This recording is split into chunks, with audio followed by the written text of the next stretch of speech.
Moses thought I should talk to you. Actually, Moses said I should apologize to you. For those of you who don't know me, my name is Miriam. I am a member of the tribe of Levi. I am the sister of Moses and Aaron.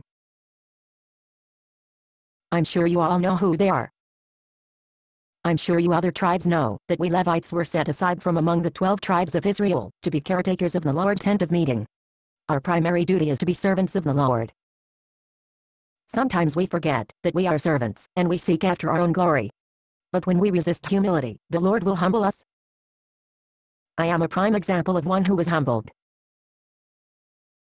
When Aaron and I tried to exalt ourselves above our brother Moses, by insulting his foreign-born wife, the Lord knew that we weren't really interested in her family tree.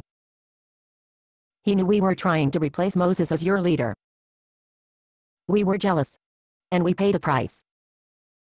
Unfortunately, you paid a price with us. And for that, I'm sorry. Now, some of you don't know why we still have not gone into the promised land. And so, I am here to fill you in. It's my fault. My timing couldn't have been worse. I chose to attack the Lord's anointed leader, my brother Moses. At the same time the Lord was preparing to send the 12 men into the promised land to explore it for us. Because my humiliation was to last for 7 days. The spies were not sent until a week later than planned. I know that some of you were concerned that my humiliation included getting leprosy. But I can assure you that the leprosy the Lord gave me in punishment only lasted for the 7 days I was excluded from the camp. As you can see, my leprosy is completely healed. But the damage I did will last for years. You see, the 12 explorers all heard about my attempt to seize power from Moses. They got it into their heads that people can oppose the Lord's plan and live to tell about it. So, I suppose it would have been better for all of you if I would have been put to death for attacking Moses' leadership. Looking back, I'm sure that my attack on Moses probably eroded the confidence of the 12 explorers in the Lord's plan to enter the promised land. Because, when 10 of the 12 explorers came back from the promised land opposing Moses, I'm now sure that their lack of confidence was because of my bad example.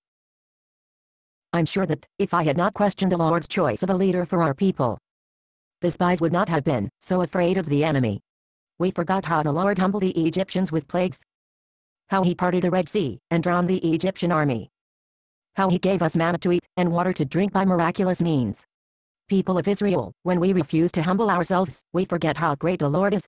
And so, I apologize to all of you for my lack of humility before the Lord.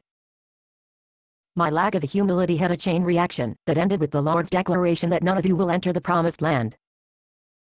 And for this I am deeply sorry. It is now too late for us. But it is not too late for our children. I urge you to remind your children what God has done for us and what promises God has made for them when they finally enter the promised land. Remind your children that they have nothing to fear if the Lord is their leader. Based on a play by Bob Snook.